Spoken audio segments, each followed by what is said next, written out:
ஹல்லேலூயா. ஸ்தோத்திரம். யாவரும் தலைகளை தாழ்த்தி தேவ ஆவியானவர் நம்மளோடு பேசும்படியா தேவனுடைய வல்லமை பரிசுத்த ஆவியாட எல்லாரும் பயத்தோடு நடுக்கத்தோடு தேவனுடைய சமூகத்துல வந்திருக்கிறோம். இந்த உயிர் தெழுந்த நல்ல நாளில தேவனை ஆராதிக்க வந்திருக்கிறோம். ஆராதிக்கிற தேவனை வந்திருக்கிற பிள்ளைகள் ஆவியோடு விடுதலையோடு ஆராதிக்கணும். எல்லாரும் 2 நிமிஷம் தேவ பிரசன்னத்தை உணர்ந்தவர்களா, ஏதோ வந்தோ போனோ என்று இல்லாதபடி தேவன் ஒவ்வொருவருடைய இருதயத்தை ஆளுகை செய்யணும். இன்றைக்கு ஒரு எதிர்பார்ப்போட, ஆண்டவரே இந்த உயிர்த்தெழுந்த வாரத்தின் முதலாம் நாள் நாங்கள் ஆண்டவரே ஈஸ்டர் ஆண்டவரே என்று சொல்லாதபடி, ஆண்டவரே இந்த நாள்ல என் தேவன் எங்களுக்காய் உயிர்த்தெழுந்த இயேசுவை நாங்கள் ஆராதிக்க வந்திருக்கிறோம் என்று அந்த எல்லாரும் அப்படியே ஆவியோடு தேவனுடைய பிரசன்னத்தை உணர்ந்தவர்களா இருதயத்திலிருந்து வாயை விரிவாய் திறந்து துதிங்க. தேவ ஆவியானவர் என்னோடு பேசணும். இன்றைக்கு வந்ததற்கு ஒரு முகாந்திரம் உண்டு என்று சொல்லி தேவனுடைய சமூகத்துல அவர் இருதயத்தை ஊட்டி ஜெபிக்கிற ஒரு அபிஷேகம் ஒவ்வொருவருக்குள்ளும் இறங்கி ஆண்டவரே அப்பா அவர்களுடைய இருதயத்தை நீங்க விருத்த சேதனை பண்ணுங்க ராஜா. ஆண்டவரே உடைய மகிமையின் பிரசன்னத்துக்கு நேரம் எங்களை ஒப்பு கொடுக்கிறோம் ஐயா. ஆவியானவர் அவர்களோடு இடைபட வேண்டுமாய் ஜெபிக்கிறோம் ஐயா. பரிசுத்த ஆவியோட உயிர்த்தெழுந்த வல்லமை பரத்திலிருந்து இறங்கி ஆண்டவரே அடியாடை மறைத்து நீங்க பேசுங்கப்பா. ஆண்டவரே நீங்க பேசுங்கப்பா, நாங்க கேட்கிறோம் ஐயா. ஆண்டவரே ஒரு மனிதனுடைய சத்தத்தை நாங்கள் கேட்கவில்லை ராஜா, ஆவியாருடைய சத்தத்தை நாங்கள் கேட்க வந்திருக்கிறோம் ஐயா. லாமினி சகிதினி ஆக்கிரிதியா தலபலரு ஏலா தடித்தி ஆந்தலபலரு ஏகுரு சக்குதுனுதி ஆந்தலபலரு அல்பல் பலு சகலா பலுஷகதரபா. பரிசுத்த ஆவியோட உயிர்த்தெழுந்த வல்லமை ஒவ்வொரு பிள்ளைகளும் ஆளுகை செய்து இந்த நாளை வெற்றி சிறந்த கிறிஸ்துவின் உயிர்த்தெழுந்த வல்லமையினால ஆண்டவரே பிள்ளைகளும் எந்த நாளும் எந்த நிலைமையிலும் வெற்றி சிறக்கிற ஒரு அபிஷேகம் இறங்குவதற்காக நன்றி செலுத்துகிறோம். எங்களை தாழ்த்துகிற விரும்பியாக்குறோம். இயேசுவின் ஜெபிக்கிறோம் ஜீவன நல்ல பிதாவே, ஆமென். எடுத்து வாசிப்போம். மத்தேயு 28ஆம் அதிகாரம் 1 முதல் 4 வசனம் வரை வாசிப்போம். ஓய்வு நாள் முடிந்து வாரத்தின் முதலாம் நாள் விடிந்து வருகையில் மதலேனா மரியாளும் கல்லறையை பார்க்க வந்தார்கள். அப்பொழுது பூமி மிகவும் அதிரும்படி கர்த்தருடைய தூதன் வானத்திலிருந்து இறங்கி வந்து வாசலில் இருந்த கல்லை புரட்டி தள்ளி அதன் மேல் உட்கார்ந்தார். அவனுடைய ரூபம் மின்னல் போலவும் வஸ்திரம் உறைந்த மழையை போல் வெண்மையாகவும் இருந்தது. 4 வசனம் வரை ஆண்டவர் தாமே இந்த வார்த்தைகளை ஆசீர்வதித்து கொடுப்பதற்காக ஆண்டவருக்கு நன்றி செலுத்துகிறோம். பழைய ஏற்பாட்டு காலத்துல சனிக்கிழமைதான் ஓய்வு நாளா இருந்தது. இந்த உயிர் தெழுந்த நாள் ஆண்டவர் நமக்காய் பாடுபட்டு அந்த ரத்தம் சிந்தி பாதாளத்தின் வாசல்ல 3 நாள் இருந்து சொன்னபடி உயிர்த்தெழுந்த அந்த வாரத்தின் முதலாம் நாளை மையமாக வைத்துதான் நாம் உயிர்த்தெழுந்த ஞாயிறு என்று புதிய ஏற்பாட்டு காலத்துல வாரத்தின் முதலாம் நாள் ஓய்வு நாளா இருந்ததற்காக நான் ஆண்டவருக்கு நன்றி செலுத்துகிறேன். அருமையான தேவ பிள்ளைகளே, இந்த நாள்ல தேவன் நம்மளோடு பேசுகிற வார்த்தை என்னவென்றால், அந்த ஈஸ்டர் என்பது நீங்கள் பைபிள்ல நீங்க வாஸ்து பார்த்தீங்கன்னா விக்கிரக தோப்பு இருக்கிற இடத்திற்கெல்லாம் ஈஸ்டர் என்று சொல்லியிருக்கு. இது பாபிலோனில் இருக்கிற பெண் தெய்வத்திற்கு அந்த ஈஸ்டர் என்ற நாமத்தை கொடுத்தார்கள். அதற்கு தான் ஆவிக்குரிய பிள்ளைகள் ஈஸ்டர் என்று சொல்லப்படாதபடி உயிர்த்தெழுந்த ஞாயிறு என்று சொல்வதற்காக ஆண்டவருக்கு நன்றி செலுத்துகிறேன். அப்ப வாரத்தின் முதலாம் நாள் விடிந்து வருகையில் என்ன செஞ்சாங்களாம், ஆண்டவராகிய இயேசு கிறிஸ்து போய் பார்க்க வேண்டும் என்று யார் வந்தா? மதலேனா மரியாளும். அடுத்து யார் வந்தாங்க? அடுத்து மரியாள். சில பேர் 4 மரியாள் இருக்காங்க. அது எந்த மரியாள் என்று பேர் சொல்லி சொல்றாரு பாருங்களேன். மத்தேயு 27ஆம் அதிகாரம் 55-56 வாசிங்க. இயேசுவுக்கு ஊழியம் செய்யும்படி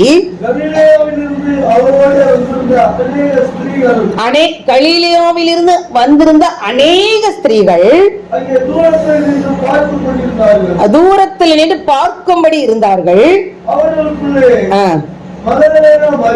மதலேனா மரியாளும் யாக்கோபுக்கும் யோசேக்கும் தாயாகிய மரியாளை, அது பாருங்களேன், யாருடைய? யாக்கோபுக்கும் யோசேக்கும் தாயாகிய மரியாளும் இருந்தார்கள். ஆமென். 55 56 வாசிச்சீங்களா பிரதர்? ஆமென். ஆண்டவருக்கு நன்றி.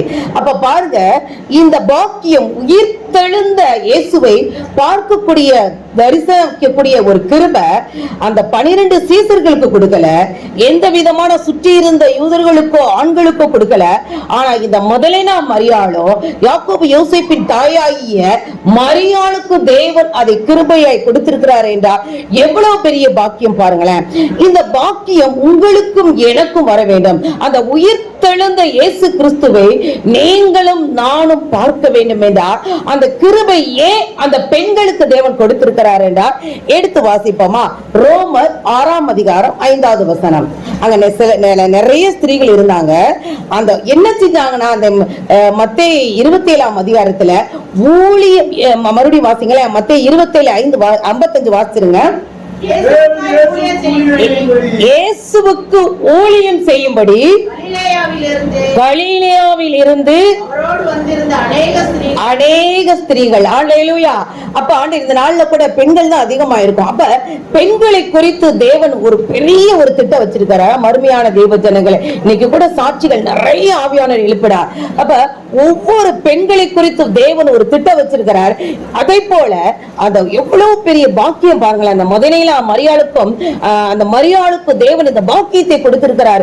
ஏன் ஆண்டவரே இந்த பாக்கியம் அவர்களுக்கு மாத்திரம் எப்படி கிடைத்தது என்று நான் ஆண்டவரோடு நான் கேட்கும் பொழுது ஆண்டவர் எனக்கு கொடுத்த அந்த வெளிப்பாடு எடுத்து வாசிப்போம்.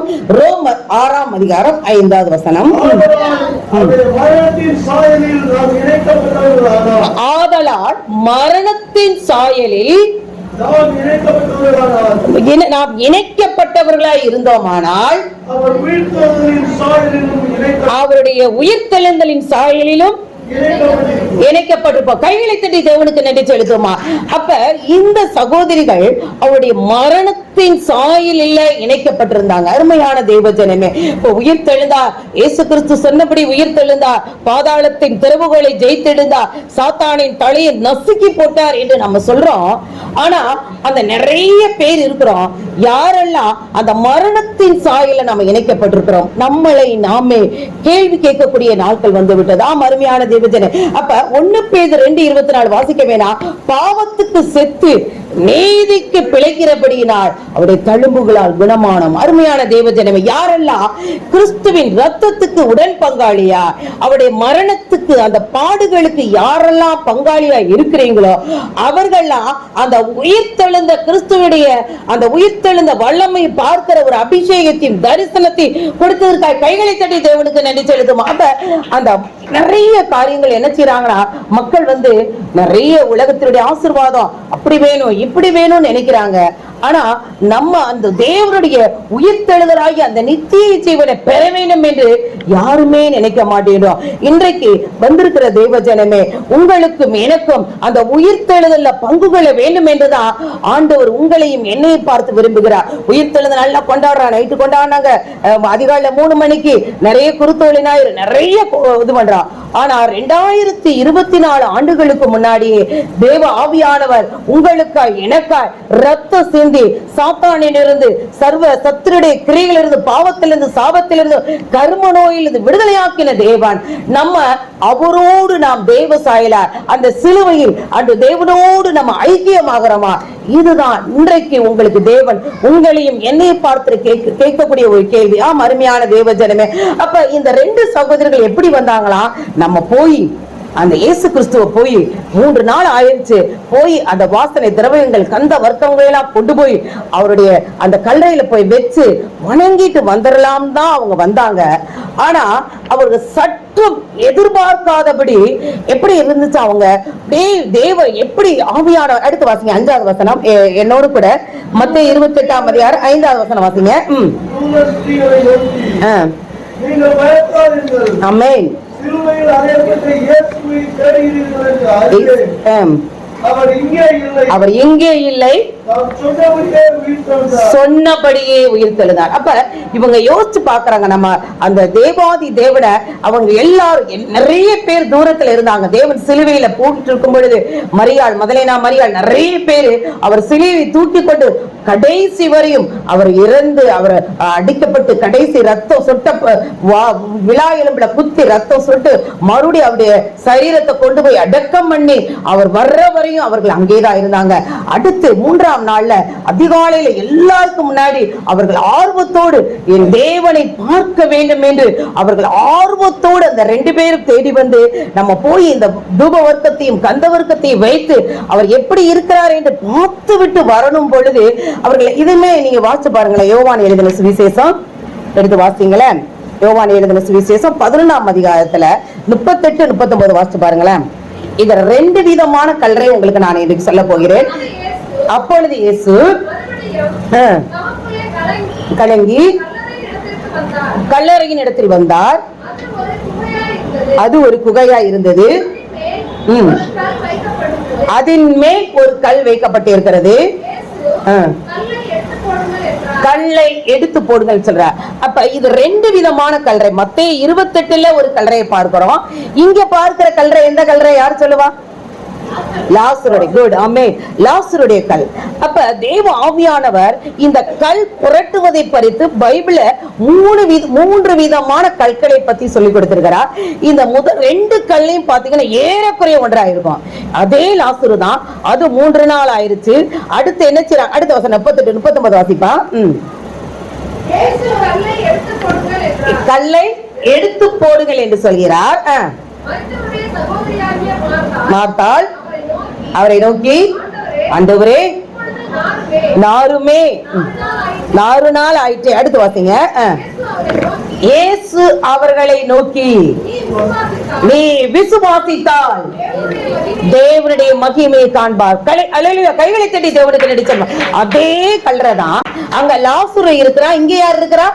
இயேசு இருக்கிறார். இப்ப 2 கல்லை குறித்து நான் அதிகமாய் தியானிக்கும் பொழுது தேவன் எனக்கு சொல்லிக் கொடுத்த காரியங்கள், இந்த கல்லை என்ன செய்யறாரு? அந்த சகோதரிகள் 2 பெண்கள் தானே அந்த கல்லை புரட்டி போட சொல்றாரு. ஆனா அடுத்து அந்த பாருங்களேன், மார்க்கு எழுதின சுவிசேஷம் 16ஆம் அதிகாரம் 3ல இருந்து வாசிங்களேன். அந்த கல் எப்படி இருக்குது? எவ்வளவாய் அந்த மார்க் இவ்வளவு தியானிச்சு அந்த கல்லை பத்தி எழுதியிருக்காரு பாருங்க. இந்த மத்தேயு 28ஆம் அதிகாரம், யோவான் 11ஆம் அதிகாரம், மார்க் 16, 1, 6 வாசிப்பா.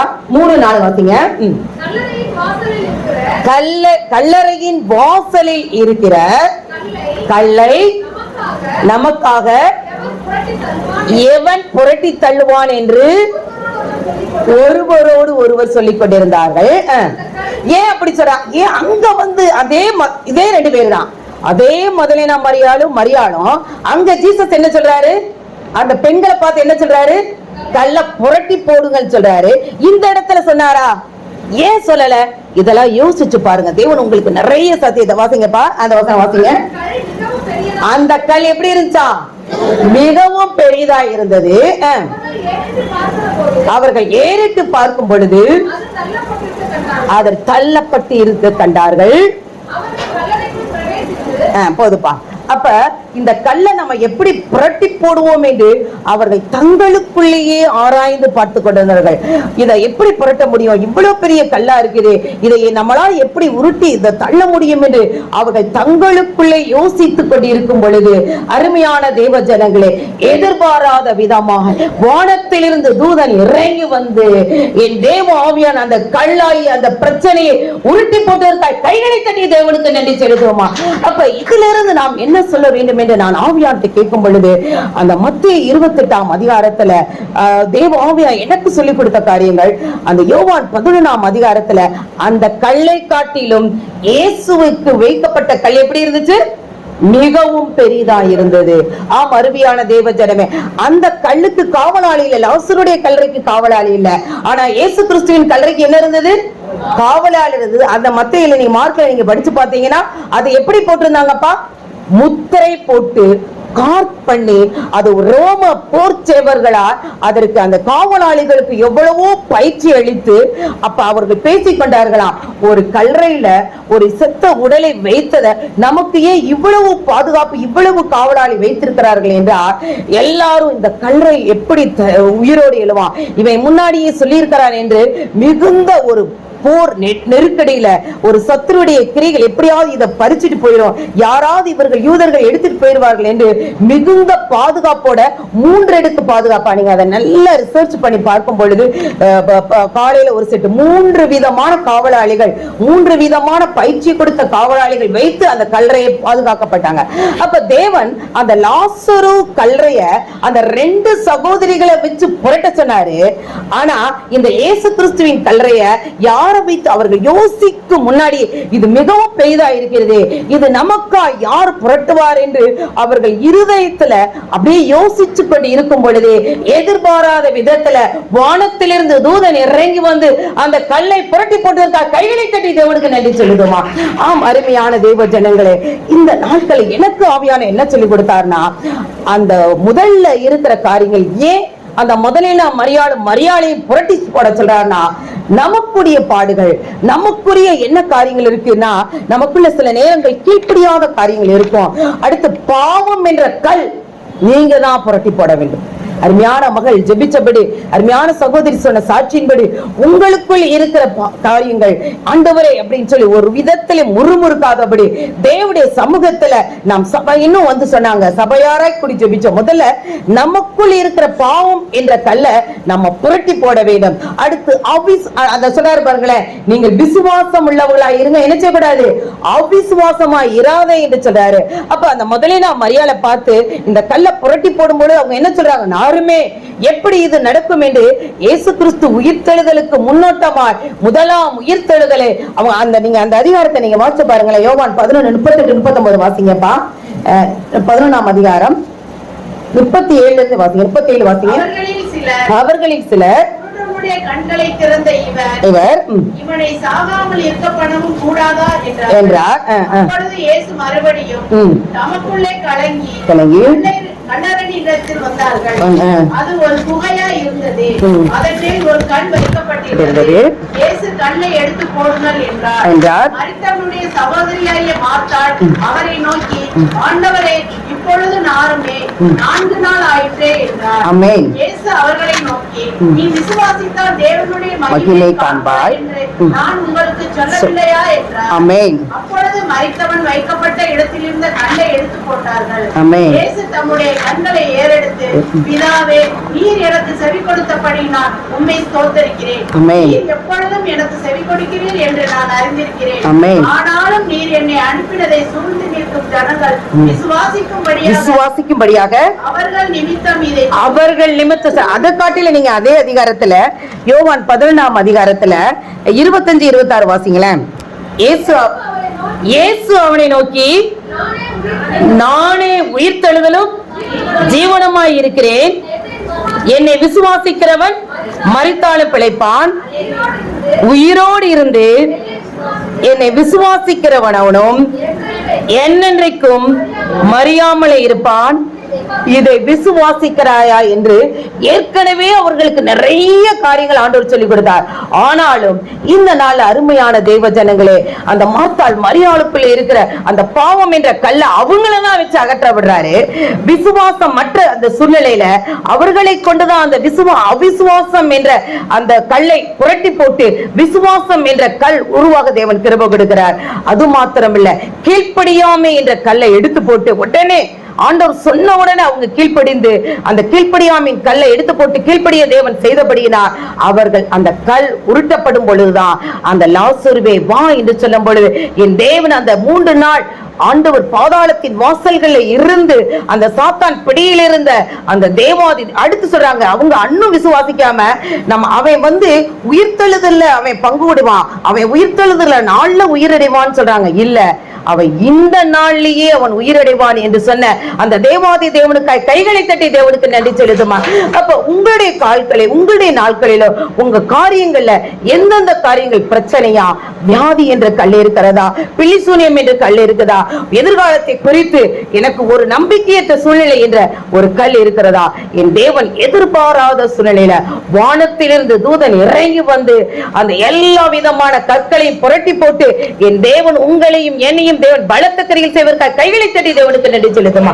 இந்த ரெண்டு கல்லும் ஒரே மாதிரி, ரெண்டு கல்லரே ஒன்றுதான் எல்லாம். ஆனாலும் முதலாவது காரியம் நம்ம புரட்டி போடும் பொழுதுதான் இரண்டாவது கல் உங்களால புரட்டி போட முடியாத அப்படியே வேதனையான சூழ்நிலை, இந்த இது மருத்துவர்களை கைவிட்டப்பட்ட சூழ்நிலை, அடுத்து இது நடக்குமா நடக்காதா என்று நம்மளால கிரகிக்க முடியாத காரியங்கள் உங்கள் சூழ்நிலை இருந்தா முதலாவது கல்லை நீங்க புரட்டி போட்டாதான் இரண்டாவது கல் தேவ ஆவியானவர் வானத்தின் பலகணிகளை திறந்து மிகாவேல் தூதனை அனுப்பி நீங்கள் புரட்ட முடியாத அந்த பெரிய கற்களை உங்களுக்கு எனக்காய் மிகாவேல் தூதனை அனுப்பி தானியேலுக்கு செய்த தேவன் உங்களுக்கும் எனக்கும் செய்ததற்காக கைகளை தட்டி தேவனுக்கு நன்றி செலுத்துமா. ஏன்னா நம்முடைய வாழ்க்கையில ஒரு சில காரியங்கள் நம்மளால செய்ய முடியும், ஆனால் நம்மளால் செய்ய முடியாத காரியங்கள் பிசாசானவர் சத்துருவின் கிரியைகள் அதிகமா இருக்கும் பொழுது மனிதனுடைய நாவின் பற்கடிக்கு நாவின் சவுக்கடிகள் அதிகமா இருக்கும் பொழுது சத்துருவான என்ன செய்வா, எப்படியாவது நம்மள அவனுக்கு கிடைக்காத இடம் நமக்கு கிடைக்குமே என்று சொல்லி நம்மளை மடங்கடிக்க பண்ணுவான். ஆனாலும் எந்த சூழலும் தேவனுடைய சமூகத்துல நின்று பாருங்க, அவிசுவாசம் அப்படியே முறுமுறுப்பு வரும், தர்க்கிப்பு வரும், கோபம் வரும், எரிச்சல் வரும். ஆனாலும் அந்த நீங்கள் புரட்டி போட முடிந்த கற்களை நீங்கள் புரட்டி போடும் பொழுதுதான் தேவன் உங்களால் முடியாத அந்த புரட்டி போட முடியாத அந்த பெரிய கல்லா இருக்கலாம், உங்களுடைய வியாதி கட்டி என்னென்ன காரியங்கள் இருக்கோ எல்லாவற்றையும் தேவன் பரத்திலிருந்து இறங்கி வந்து ஒரு தூதனை அனுப்பி புரட்டி போடுவதற்காக கைகளை தட்டி தேவனுக்கு நன்றி செலுத்துமா. அப்பேற்பட்ட தேவன் இருக்கிறார். இனி மூன்றாவது கல், அது இனி வரப்போகிற காரியங்கள் தானியேல் 2:34-35. இதை நீங்க வந்தா நிறைய நேரம் ஆகும், ஆனால் அதை நான் சொல்லி தேவனுடைய நாம மகிமைப்படுமா. நிறைய உண்மையிலே நான் சாட்சி நிறைய இருக்கு. கடந்த 2 வாரத்துல ஆவியான பாஸ்டர் அப்படி அருமையாய் பிரசங்கம் பண்ணார். எத்தனை பேர் அதற்குள்ள ஆண்டவர் நிறைய பேர் சொன்னாங்க, எங்களுக்கு 4.4 நல்ல சத்தியமா அருமையா இருந்தது என்று சொல்லி நல்ல பேச முடியலேன்னு இருந்த சூழ்நிலையில எல்லாவற்றையும் மாற்றி தேவன் தைரியமாய் நல்ல சவுண்டா பிரசங்கம் பண்ண தேவன் கிருபை கொடுத்திருக்கா. கைகளை கட்டி தேவனுக்கு நன்றி சொல்லுமா. அப்ப நமக்குரிய காரியங்கள் நம்ம புரட்டி போடும் பொழுதுதான் தேவன் முடித்து வைக்கிற ஒரு அபிஷேகத்தின் கரங்களை இணைக்கப்பட்டிருக்கா. கைகளை கட்டி தேவனுக்கு நன்றி சொல்லுவோம். தானியேல் 2ஆம் அதிகாரம் எடுத்து வாசிங்க, 34-35. நீ பார்த்து கொண்டிருக்கும் பொழுது கைகளால் பெயர்க்கப்படாத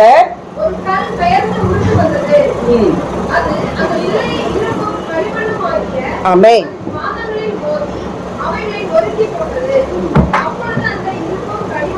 ஆமென் எங்கள் வேகமாய் நொறுங்குண்டு கோடை காலத்தில் போரடிக்கிற களத்திலிருந்து பதரை போல என்ன செய்ய போகுதாம் ஆயிற்று. ஒரு இடம் கிடையாதபடி காற்று அதை அடித்துக் கொண்டு போயிற்று. மோதின கல்லோ என்றால் பெரிய பர்வதமாகிய கையில கட்டி தேவனுக்கு நன்றி செலுத்துமா.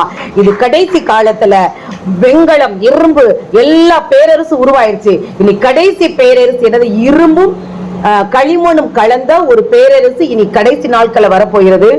அந்த கல்லை, அந்த வானத்திலிருந்து புறப்பட்ட அந்த கல் அந்த யூரோப் எல்லா உலகத்துல இருக்கிற ஒரே ராஜ்யத்தை தகர்த்தறிந்து இந்த பூமி முழுவதும் தேவனுடைய ராஜ்யத்தால் நிரப்புவதற்காக கைகளை தட்டி தேவனுக்கு நன்றி செலுத்துமா.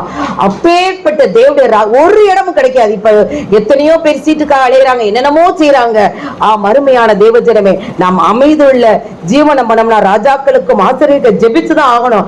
இந்த வார்த்தைகளை வைத்து ஒரு கோடை காலத்துல இருக்கிற பதரை போல இருக்கிற நிறைய இந்த வார்த்தைகளை குறித்து சொல்லும் பொழுது, கிட்னியில 12 ml இருக்கிற 9 ml இருக்கிற கிட்னி, இந்த வார்த்தையை சொல்லி நிறைய பேர் அற்புதம் வாங்கியிருக்கிறாங்க. ஆமா அருமையான தேவஜனமே, அப்ப உங்களுக்குள் எந்த விதமான கற்கள் உண்டாயிருக்கிறது? உங்களுக்கு மாம்சத்துக்குள் கிரியை செய்கிற ஒரு போராட்டம் என்ற கடன் பிரச்சனையா, வியாதியா, வேதனையா, வறுமையா, கண்ணீரா, எதிர்காலத்தை குறித்து போராட்டமா?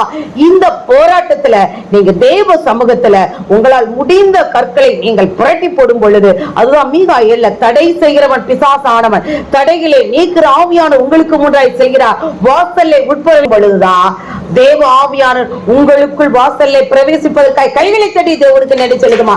அப்ப தடை கற்கள் உருவாக தான் செய்யும். ஆனா தடைகளை நீக்கிற ஆவியானவர் உங்களுக்காய் எழுந்தருளுகிறார். அந்த எழுந்தருளுகிற ஆவியானவரை நீங்கள் எவ்வளவாய் பிடித்துக் கொள்கிறீர்கள் என்று இன்றைக்கு உங்களையும் என்னை பார்த்து தேவ ஆவியானவர் கேட்கிறார். அருமையான தேவ ஜனமே, அந்த உயிர்த்தெழுந்த வல்லமை உங்களுக்கு இறங்கி வந்து அந்த கற்களை உடைக்கிறது என்றார் தேவன் இந்த நாள்ல பெரிய காரியங்களையும் அற்புதம் செய்கிறார். அடுத்து 4வது வசனம் எடுத்து வாசிப்போம். நமக்கு மத்தேயு 28ஆம் அதிகாரம், அந்த ஒரே அதிகாரம் தான் நான் இன்றைக்கு ஆவியானவர் எனக்கு சொல்லிக் கொடுத்தார். அதை மாத்திரம் சொல்ல கிருபை கொடுப்பதற்காக நன்றி. மத்தேயு 28ஆம் அதிகாரம் 4வது வசனம். காவலாளர் அவனுக்கு பயந்ததினால் திடுக்கிட்டு செத்தவர் போல் ஆனார்கள். அருமையான தேவஜனமே, எவ்வளவு இவ்வளவு இது பரியாசத்தோடு ஒரு கல்லறையை போய் என்னை காவல் பார்க்க சொன்னீங்களா? எவ்வளவு யூதர்கள் கமாலியன்ல நிறைய அப்படி எபிரேயெல்லாம் பயங்கரமான போர் சாகசங்களை அறிந்தவர்கள், இந்த கல்லறையை போயா எங்களை காவலால பார்க்க சொல்றேன்னு சொல்லி ஏளனமாய் வந்தவர்கள், அந்த வானத்திலிருந்து இறங்கி வந்த தேவனுடைய உயிர்த்தெழுந்த வல்லமை அந்த கல்லை புரட்டி போட்டு இயேசு கிறிஸ்து உயிர்த்தெழுந்த உடனே என்ன நடக்குதுங்க? திடுக்கிட்டு செத்தவனை போல இருந்தான். அருமையான தேவஜனமே, உங்களுக்குள் அழித்து விட என்னை அவ்வளவுதான். நிறைய பேர் நான் ஆஸ்பத்திரியில ஊழியம் பண்றதுனால போகும்பொழுது நிறைய பார்ப்பேன், இந்த காரியம் எங்களை அழித்து விடும், கொஞ்சம் கொஞ்சமா எங்களை உயிரை வாங்கி கொண்டு இருக்கிறது, கொஞ்சம் கொஞ்சமா எங்கள் பணத்தை கரைத்து கொண்டு இருக்கிறது, கொஞ்சம் கொஞ்சம் நாங்கள் வாழ்வதை காட்டிலும் சாவது மேலே என்று சொல்லி போய் பார்க்கும் பொழுது நிறைய பேர் வேதனையோடு அப்படியே இருதய பாரத்தோடு அடுத்த ஸ்டெப் என்ன செய்ய முடியாது என்று கொண்டு இருக்கும் பொழுது, அருமையான தேவஜனமே, நீங்களும் நானும் பாக்கியவான்கள். நம்மளை அழித்துக் கொண்டே இருக்கிற காரியங்கள் உங்களுக்குள் இருக்கும் பொழுது என் தேவன் பரிசுத்த ஆவியானவர் பரத்திலிருந்து உயிர்த்தெழுந்த வல்லமை இறங்கி அந்த உயிர்த்தெழுந்த இயேசு கிறிஸ்து உங்களுக்குள் வரும் பொழுது உங்களை அழித்துக் கொண்டிருக்கிற காரியங்கள் எல்லாம் இயல்பதாக கைகளை தட்டி தேவனுக்கு என்று சொல்லுமா.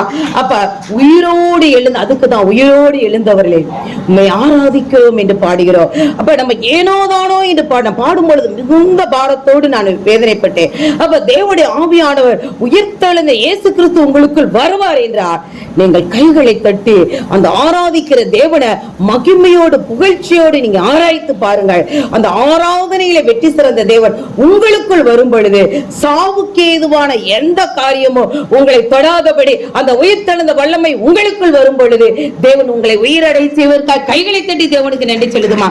அடுத்து அவன் தான் காவலாளி தான் என்ன செஞ்சான்? விழுந்து செத்தவனை போல இருந்தான். அந்த தூதன் யாரை பார்த்து பேசுறாங்க இந்த இடத்துல? காவலாளியை பார்த்து என்ன செய்யல? பேசல. அதுல 5வது வசனம் வாசிங்கப்பா. நீங்கள் 2 பேர் இருக்கிறாங்க. அது முதலையா மரியாள், யாக்கோபு யோசேயுடைய தாயாகிய மரியாள் நிக்கிறாங்க.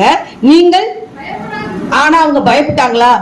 உள்ளுக்குள்ள இருந்திருக்கும், ஆனா காமிக்கல. ஆனா அவர்கள் என்ன செஞ்சாங்க? அந்த காவலாளி அவ்வளவு தைரியமானவன், அவன் விழுந்து செத்தவனை போல இருக்கிறான். ஆனால் அந்த 2 சகோதரிகளும் எப்படி அவ்வளவு சந்தோஷம், எவ்வளவு ஆர்ப்பரிப்போடு நிற்கும் பொழுது பயப்படாதீர்கள் என்று அவர்களை பார்த்து அந்த தூதன் தேற்றாரு. என்ன, நீங்கள் யாரை தேடி வந்திருக்கீங்க?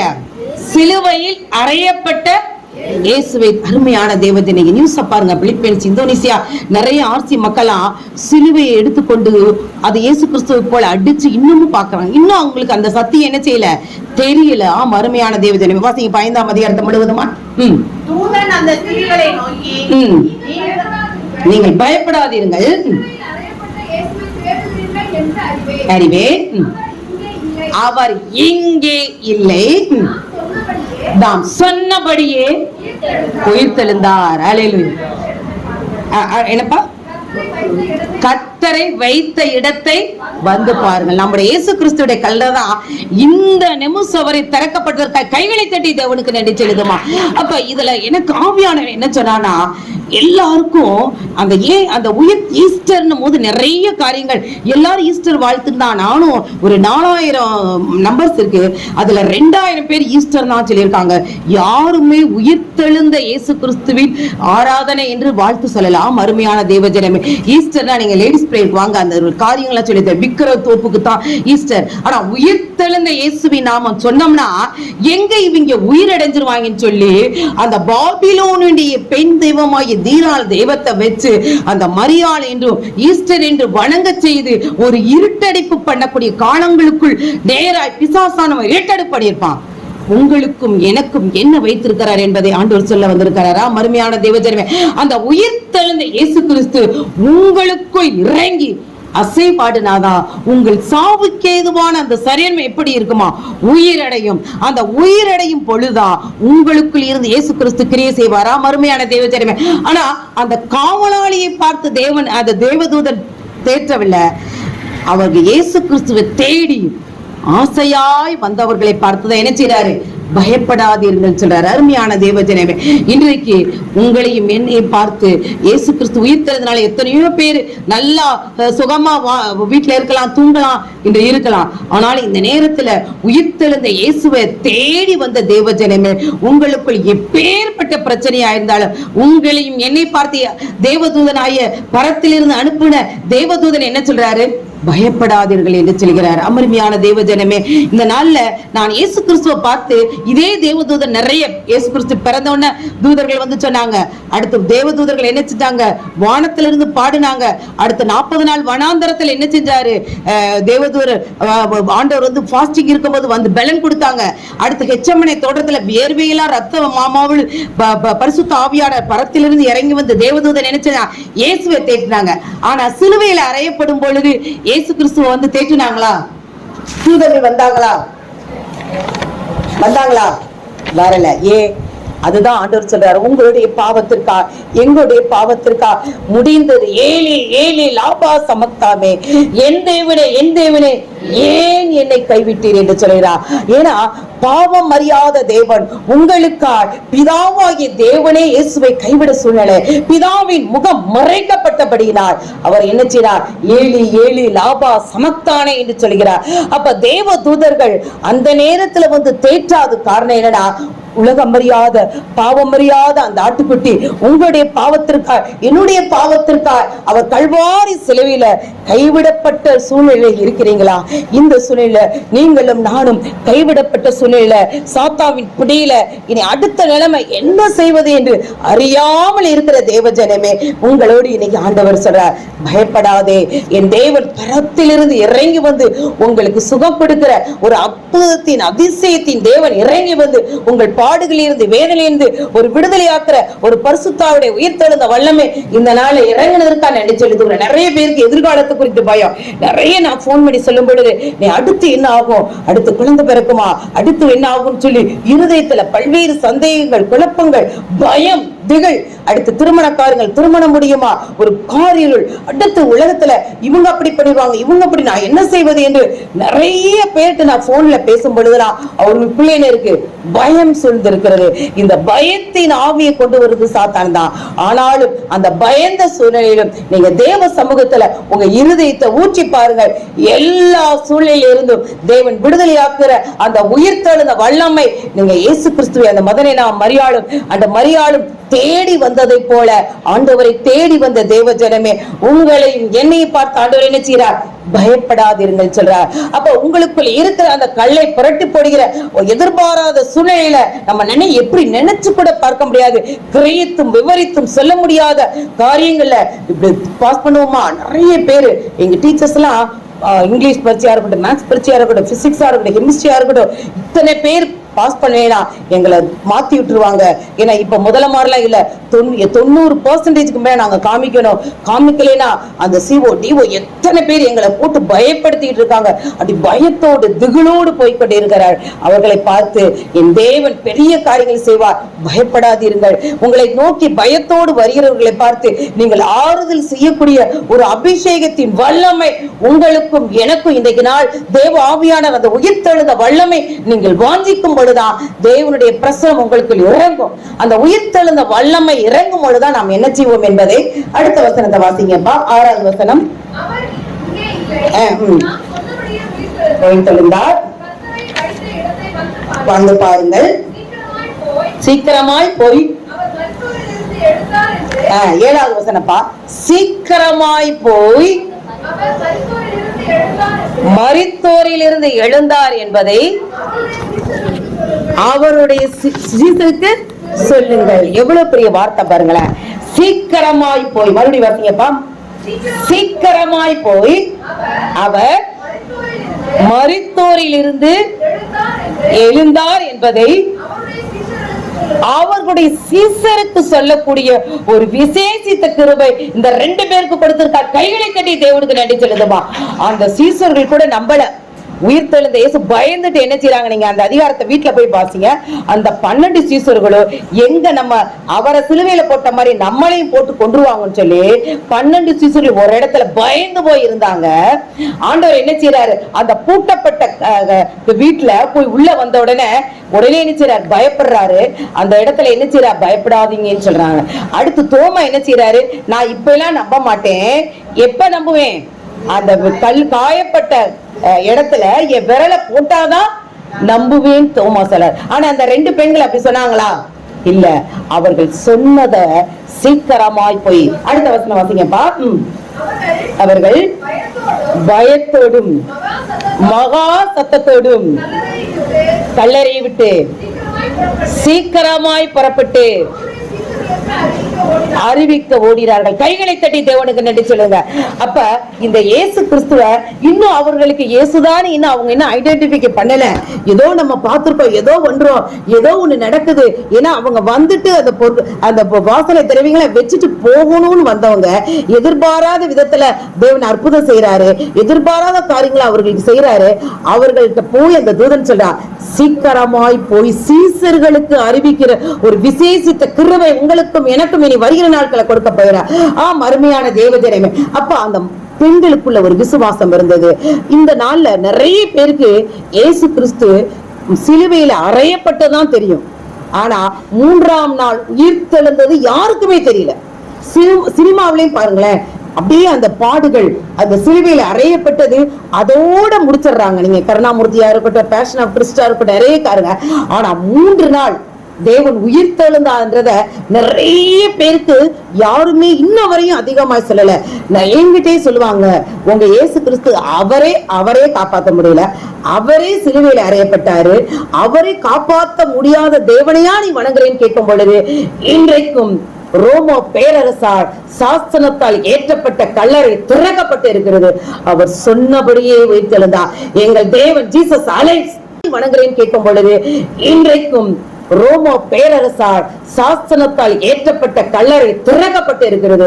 அவர் சொன்னபடியே உயிர்த்தெழுந்தார். எங்கள் தேவன் ஜீசஸ் அலைஸ் அவர் நேற்றும் இன்று மாறாதவராயிருக்கிறார். அவர் சொன்னபடி உயிர்த்தெழுந்த தேவன், சொல் பரவாத தேவன் என்று சொல்லக்கூடிய கிருபையை தேவன் கொடுத்ததற்காக ஆண்டவர் நடிச்சலை. இன்னும் நான் அதை பார்க்கும் பொழுது சீக்கிரமாய் பொழுது எந்த செய்தி சீக்கிரமா முதலையெல்லாம் நம்ம பயன்படுத்தணும், யார் சொல்லுவா? டெலகிராம். அந்த நான் அதை பார்த்தேன். டெலகிராம் அது என்னது? தந்தி, டெலிகிராம். அடுத்து அதுதான் என்ன, அதுக்கு டெலிகிராமுக்குன்னு ஒரு இங்கிலீஷ் அந்த கோட் வேர்டை வச்சு வேகமா ஒரு தந்தி பாருங்களேன். இப்ப தந்தி எப்ப மறைந்தது? இதெல்லாம் குரூப் 4ல கேக்குறாங்க. குரூப் 4ல வருது, எப்ப எந்த மாசம் முதற்கொண்டு கேக்குறாங்கப்பா. அப்ப அந்த டெலிகிராம விட நம்மளாம் எப்படி இருக்கிறோமா, பெண்களை எப்படி செய்யறாரு? அடுத்து டெலபோன்,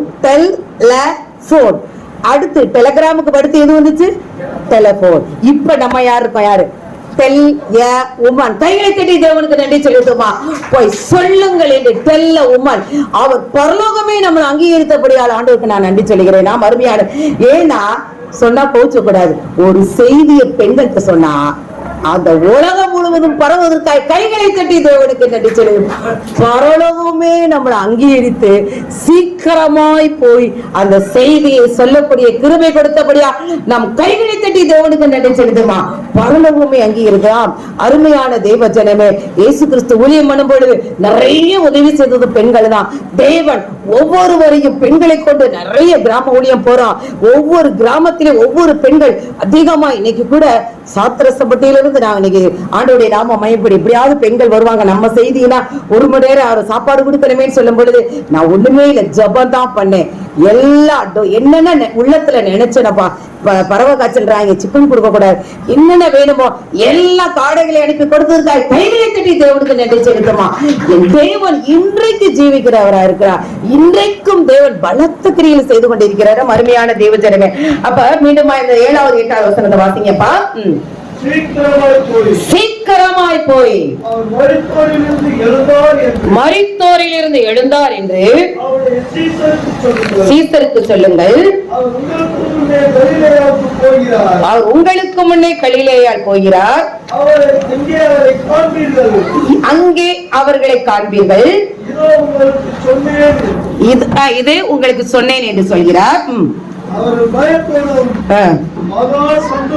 மகா சந்தோஷம். சுவிசேஷ அறிவிச்சு பாருங்க, உங்களுக்கு எவ்வளவு சந்தோஷம். மகா சந்தோஷத்தோட கல்லறை விட்டு, அதுல பாருங்க சீக்கிரம் எத்தனை தடவை ஒரு சீக்கிரமாய் புறப்பட்டு சீசருக்கு அறிவிக்க ஓடினார். நடந்தார்களா? ஓடினார்களா? காலாட்களோடும் குதிரைகளோடும் நாட்கள் நடந்த நாட்கள் போதும், ரதங்களோடு ஓடக்கூடிய நாட்கள் வந்து விட்டது. அருமையான தேவஜனமே, அப்படி யாரெல்லாம் இயேசுவை பார்க்கணும்னு ஆசைப்படுறீங்க, அப்ப அடுத்த வசனம் வரும். இயேசுவை பார்க்கணும் நீங்க ஆசைப்பட்டீங்கன்னா அதுலயே 10வது வசனம். நீங்க ஒவ்வொரு வசனமும் அப்படி கொஸ்டின் கேட்டு பாருங்களேன், அப்படி லட்டு லட்டா வார்த்தை இருக்கும். அந்த வார்த்தையை பார்க்கும்போது அவ்வளவு சந்தோஷமா இருக்கு. அடுத்த வசனம் வாசிங்க பிரதர். இயேசு அவர்களை நோக்கி பயப்படாதிருங்கள், நீங்கள் போய்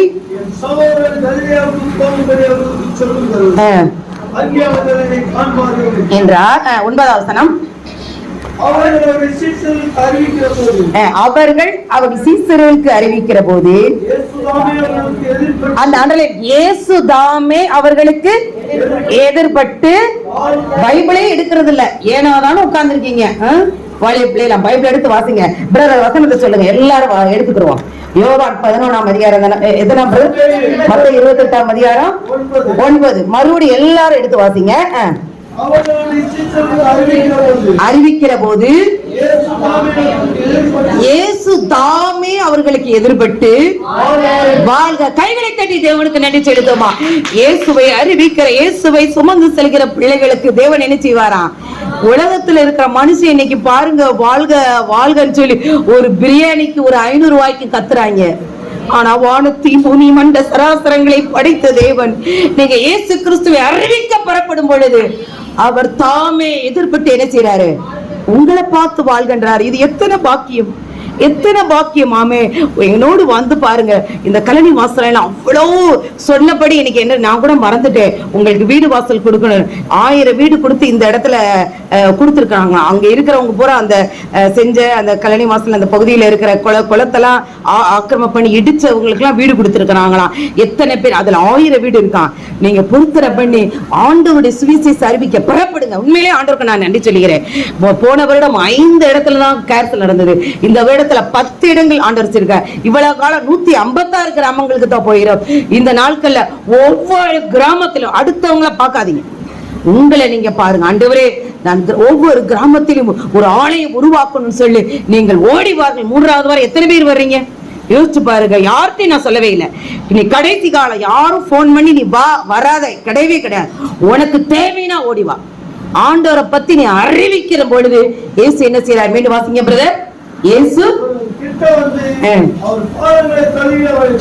பணிந்து கொண்டார். கிட்ட வந்து அப்பதான் உங்க ஐடென்டிபிகேஷன் யாரு அவர். அப்பதான் வாயை திறந்து என்ன செய்யறாரு? வாழ்க என்று சொல்லும் போது இன்னும் தொடாத, நான் என்ன செய்யல, பரலோகத்துக்கு போலேன்னு சொல்றாராம். அருமையான தேவ ஜனமே, உங்களையும் என்னையும் சீக்கிரமாய் ஆண்டவருடைய உயிர்த்தெழுந்த அந்த நற்செய்தியை எப்படி காட் கோன் வருது, காஸ்பிள் கோன் சொல்லி இருக்கிறாரு. அப்ப அந்த செய்தியை நீங்க எவ்வளவாய் கொண்டு செல்கிறீர்களோ, அந்த உயிர்த்தெழுந்த இயேசு கிறிஸ்து இன்னும் நிறைய பேருக்கு, இயேசு கிறிஸ்து 3ஆம் நாள் நம் தேவன் உயிரோடு இருக்கிற தேவன் என்பதை நிறைய ஜனங்கள் அறியாம இருக்கிறாங்க. இன்னும் இயேசுவின் நாமம் அறிந்த ஜனங்களும் வலது கைக்கும் இடது கைக்கும் வித்தியாசம் தெரியாத ஏராளமான ஜனங்கள் இருக்கிறாங்க. விக்கிரகாராதனை செய்யறாங்க, நிறைய காரியங்கள் நடக்குது. இன்னும் பொருளாசை என்ற விக்கிரம் இருக்குது. மாம்சத்தின் கிரிகள் கலாத்தியர் 5 சொல்லப்பட்ட 17 கிரிகள் இருக்கு. ஆம் அருமையான தேவ ஜனமே, எத்தனை பேருக்கு தாழ்மை. இயேசு கிறிஸ்து எவ்வளவு பெரியவர். அவர் வந்து ஒரு ஒரு பெண்ணை பார்த்து வாழ்க என்று சொன்னார்னா, அண்ட சராசரங்களை படித்த தேவனிடத்துல இருந்த தாழ்மை உங்களுக்கு இருக்கா? நிறைய காரியங்கள் நான் உங்களுக்கு சொல்ல முடியுமா? அருமையான தேவ ஜனமே, ஒரு பாஸ்டர், இஸ்ரேல் பாஸ்டர் ஓடி வந்து ஒருத்தர் பெரிய பணக்காரங்க, நான் அசம்பிளி போயிருப்பேன், நடந்து போவோம், நாளனா இருந்தா அந்த காணிக்க போடுற நடந்து ஒரு இது, நீங்க மதுரைக்கு போனா பாருங்க, தீக்குதர் ஆபீஸ்ல இருந்து காலவாசல் வரையும் நடந்து போவோம். அந்த 12 வயதுல ஆண்டவரை ஏற்றுக்கொள்ள தேவன் கிருபை கொடுத்தார். ஏன்னா காணிக்க யாத்திராம் தரிசிருக்கார், ஆலயத்துக்கு வரும்போது காணிக்க போடாம இருக்கக்கூடாது. அந்த நாள அந்த கொடுக்குற அந்த நாளனா 50 பைசா பத்திரமா வைத்துட்டு போகும் பொழுது, அப்ப ஆண்டவர் நான் பாப்பேன், ஒரு ஊழியக்காரர் இறங்கி வந்து ஒரு ஒரு பிரதர்ட்ட இது பிரைஸ்லார் சொல்லுவார். ஆனால் மண்டே தான் ஆட்டுவார். அவங்களுக்குள்ள அவ்வளோ பெருமை நாவி. அப்ப அதே குடும்பத்தை இன்னைக்கு பார்க்கிறேன். அவங்க மத்த தாழ்மையா ஏழ்மையா இருந்தவங்களா இன்னைக்கு அவங்க பிள்ளைகளை ஆசீர்வதிக்கப்படுறத பார்க்கிறேன். இன்னைக்கு வந்து எனக்காக ஜெபிப்பான்னு அதே அந்த சகோதரர் அவர் உடைக்கப்பட்டு இன்னைக்கு மாறி இருக்கிறாராம். அருமையான தேவஜனமே, தாழ்மை உள்ளவருக்கு என்ன செய்யறாராம்? கிருபை கொடுக்கிறார். கண்ட சகோதரனே பேசலான்னு சொல்ல முடியலையே, காணாத சகோதரன் நீங்க எப்படி நேசிப்பீங்க? பக்கத்துல இருக்கிற உங்க வீட்டுக்கு பக்கத்துல இருக்கிற ஒரு சகோதரன் ஆதாயம் பண்ண முடியல, உங்களுடைய சாட்சி எப்படி இருக்கிறது? இன்றைக்கு உயிர் தெழுந்த நாள்ல நான் 3 மணி நேரம் ஜெபிக்கிறேன், 4 மணி நேரம் ஜெபிக்கிறேன் கிடையாது. நீ எந்த அளவு அந்த உயிர் தெழுந்த இயேசு கிறிஸ்துவ ஜீவன்ல சாட்சியா நிற்கிறாய் என்பதை தான் பார்க்கிறாராம். அருமையான தேவஜனமே, இதே பகுதியில ஆண்டவர் கீழாநெல்லி கோட்டையில ஆண்டவருடைய நாம மகிமைக்கா என்ன கூட சொன்னாங்க. கரெக்டா 4ஆம் கிளாஸ் முடிந்து 5ஆம் கிளாஸ்ல முட்டையடிக்க முதல்ல லட்சுமியா என்னை உட்கார வச்சாங்க. அப்படியே நான் பயப்படும் பொழுது, அப்படி இது சாமி குத்த, இது சாமிக்கு ஆகாது என்று சொன்ன என் தேவன் என்னை கொண்டு வந்து அதே பகுதியில ஒரு ஆலயங்களை உருவாக்க, கிராமங்கள் தோறும் ஆலயங்களை உருவாக்க தேவன் கிருபை கொடுப்பதற்காக கைகளை தட்டி தேவனுக்கு நன்றி சொல்லுமா. தேவன் அழைத்தவர் உண்மையுள்ளவர், அவர் மாறாதவர். அந்நாள் உங்களை பிடித்தவர் ஒரு நாள் மாற மாட்டார். அவர் என்ன செய்யணும் நினைத்திருக்கிறாரோ அதை உங்களை கொண்டு செய்து முடிக்கிறவரே. ஆனா என்ன செய்வார்? நம்ம உடனே சரண்டர் ஆயிரும். அந்த சரண்டர் ஆகிற வரையும் உங்களை சுத்தியில பிடிச்சு கொத்திக்கிட்டே இருப்பார். அருமையான தேவஜனமே, உங்கள்கிட்ட தாழ்மையின் கிருபையும் சத்தியத்தையும் அணிகலங்களாய் கொள்ளுங்க. இன்னைக்கு உயிர் தெழுந்த கிறிஸ்துவ நம்ம எவ்வளவு தூரம் அவரை மீண்டும் மீண்டும் சிலுவையில அறைகிறோமா? 1வது வாரம் கம்யூனியன் எடுக்க போறோம். எவ்வளவு பரிசுத்தமா தேவனை நாம் ஆராதிக்கிறோம், எவ்வளவு சாந்தமாய் மனத்தாழ்மையா இருக்கிறோம். உண்மையிலேயே நான் சந்தோஷப்படுகிறேன். நிறைய என்னை விட பெரிய 63 வயசுதான், பெரிய வயசான பெரிய பதவியில் இருந்தவங்களதான். இந்த நாட்கள்ல நான் வந்து சில நேரங்கள் ஆவியானவர் இருந்தா கோபமா சொல்லிடுறேன். ஆனாலும் அவர்கள் நவமா கேட்க அருமையாய் கிருபை கொடுத்திருக்காய். கைகளை தட்டி தேவனுக்கு நன்றி செலுத்துமா. கடந்த நாட்கள் பெரிய பட்டிமன்ற ஒரு பெரியவர் தான், அவருடைய பையன்தான். எனக்கு அவர் காரியங்கள் செய்யும் பொழுது ஒரு லேசா கடிந்து கொண்டுட்டேன். ஆனாலும் அதே சகோதரன் அவங்க எங்க திரும்பி பேச மாட்டாரோ நினைக்கவே. உண்மையில இப்படி கடிந்து கொள்ற ஸ்திரீ தான் புத்தியில ஸ்திரீன்னு சொல்லி எனக்கு வாட்ஸ்அப்ல அனுப்ப கைகளை தட்டி தேவனுக்கு நன்றி செலுத்துமா. அப்ப தேவ ஆவியானவர் இந்த நாட்கள்ல நீதியின்படி நடக்கிற உத்தம மார்க்கத்தாரா உங்களையும் என்னையும் பிடித்திருக்கிறார். அருமையான தேவஜனமே, இயேசுவை நீங்கள் பார்க்க வேண்டும் என்றால் சுவிசேஷத்தை சீக்கிரமா அறிவிக்கிற பிள்ளைகளாய் மாறுங்கள். அதோட நான் முடிவுரைக்கு வருகிறேன். அருமையான தேவஜனமே, 10வது வசனம் வாசிங்க. அப்பொழுது இயேசு அவர்களை நோக்கி, பயப்படாதீர்கள், நீங்கள் போய் அடுத்து அவங்கள்ட்ட தான் சொல்றாங்க, கடைசியில வந்தாலும் ஆசீர்வாதம் தான். ஏன்னா ஆண்டவர் வீட்டுக்கு தெரியாம நிறைய பெண்கள் இதை போல இருக்கிறாங்க. உங்களுக்காக ஜெபிங்க. ஏறக்குறைய 10 பெண்கள் இருக்காங்க. கணவனுக்கு தெரியாம பைய எடுத்துட்டு கடைக்கு போறேன்னு வர்றாங்க. நிறைய ஆண்கள் எழும்புங்க. இதே போல நிறைய ஆண்கள் வரணும். அப்ப நிறைய பேர் அடி வாங்கிட்டு வர்றாங்க. இந்த மாதிரி வர்றவங்களுக்கா நீங்கள் ஜெபியுங்கள். லேடிஸ் பிரேயர் இருக்குது, கலந்து கொள்ளுங்க. ஏன்னா நிறைய செய்திகள் நிறைய இருக்கு. நிறைய பிரசங்கத்துக்கு கூப்பிடுறாங்க. நான் கடந்து சொல்ல வேண்டாம். நீங்கள் எழும்புங்கள், தேவன் உங்களை ஆசீர்வதிப்பாராம். 10வது வசனத்தை வாசித்து விடுங்க பிரதர். அங்கே அவர்கள் என்னை காண்பார்கள் என்றார். ஆமென். இது ஒரு செயின் பாருங்களேன். தேவதூதன் என்ன செய்யறாரு? நீங்கள் சீக்கிரமாய் போய் சொல்லுங்கன்றாரு. அப்ப இயேசு என்ன சொல்றாரு? தூதன் அவர்களுக்கு சொல்றாரு. அந்த செயின் இயேசு கிறிஸ்து அந்த சகோதரிகளை பார்த்து என்ன சொல்றாங்க? மீண்டும் 10வது வசனத்தை வாசித்து முடிக்க போறோம். வாசிங்கப்பா. இயேசு முதல்ல தூதன் சொல்றாரு. இப்ப என்ன சொல்ற? யார் சொல்றா? இயேசு. அது அண்டர்லைன். யாரு யாரிடம் சொன்னார்கள்? அது ஆக்டிவ் வாய்ஸ், பேசிவ் வாய்ஸ். சொன்னவங்க யாரு? ஹூஸ்னு இங்கிலீஷ்ல நாம நடத்திருப்போம். அப்ப இந்த ஸ்பீக்கர் யாரு அப்படி நீங்க அதை தெளிவாய் புரியும் பொழுதுதான் வேதத்தை எவ்வளவுக்கு எவ்வளவா ஆராய்ந்து பாருங்க. ஆராய்ந்து பார்க்கும் பொழுது உங்களுக்கு அது புரியும். வாசிங்கப்பா. நீங்கள் போய் என் சகோதரர் கல்யாணுக்கு போகும்படி அவர்களுக்கு சொல்லுங்கள். அங்கே அவர்கள் என்னை காண்பார்கள். கைகளை தட்டி தேவனுக்கு சொல்லுமா. அப்ப தேவன் உங்களுக்கு வெளிப்பட வேண்டுமா? நீங்கள் போய் இயேசு கிறிஸ்துவ போய் சொல்லுங்க. நிறைய பேரை கடந்த நாட்கள் ஒரு சகோதரி அந்த பரளியிலிருந்து ஒரு சகோதரியை கூட்டிட்டு வந்தாங்க.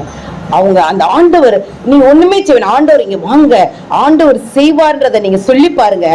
அந்த ஒரு உள்ளத்துல இயேசு கிறிஸ்து பிறக்கும் பொழுது போன வாரத்துல நான் 3 மணி வரை இங்கிருந்து ஜெபிச்சுட்டு தான் போனேன். ஏன்னா ஒவ்வொரு புது ஆத்துமாக்கள் வந்த நாள்